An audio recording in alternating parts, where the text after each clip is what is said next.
ሳቬጅ ሁለተኛው የኤምኤምኤ ጨዋታ በሴዶና በጆኒ ይካሄዳል። ለዚህም 5 ሚሊዮን ብር ኦፈር እንሰጣቸዋለን ማለት ነው። ያሸነፈ 4 ሚሊዮን ብር ይወስዳል፣ የተሸነፈ 1 ሚሊዮን ብር ይወስዳል። ሴዶ ይህን ነገር ተቀብሏል። ስለዚህ ሴዶ ይገጥማል። ይህን ነገር የማደርገው ለምን እንደሆነ ነገራችሁ።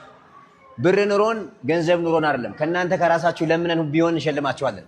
ወጣቱ ከስደት ከተለያየ አልባሌ ቦታና ከተለያየ ነገር መውጣት አለበት።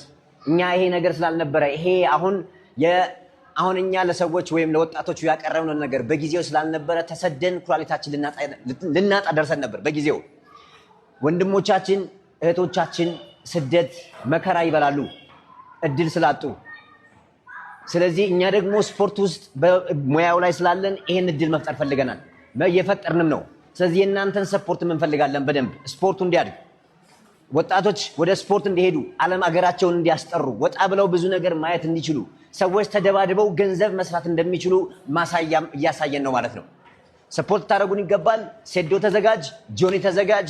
የመጀመሪያው በኢትዮጵያ ታሪክ አክቹሊ በኢስት አፍሪካም ሊሆን ይችላል 5 ሚሊዮን ብር የሚያሸልም የኤምኤምኤ ግጥሚያ በኔክስት 4 ወር ውስጥ ጠብቁ። ስቴይ ቲዩን። ታንክ ዩ። የፈራ ነው አልቀረም ማለት ነው። ውድ ኢትዮጵያውያን ሴዶ ማርሻል አርት አሁንም 24 ሰዓት ባልሞላ ጊዜ ውስጥ ሐሳቡን ቀይሯል። ፋይቱን አክሰፕት የሚያደርግ አይመስለኝም። አሁንም እንደለመደው የአፉን ኤምኤምኤ ነው እየሰራብን የነበረው ማለት ነው። ቪዲዮን ተከታትለን እንመለስ። ጌታቸው ስዌት ቦክስ፣ ጆኒ ቁንቁራሪት፣ በቀሉ አትፍሩኝ። ፈራችሁኝ እኮ ያው ህዝቡ ይወቅልኝ። ፈሩ ምክንያት እያበዙ ነው ማለት ነው።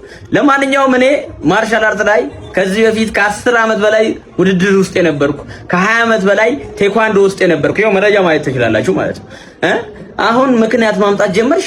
እንደምገለው ስላወቅሽ ነው።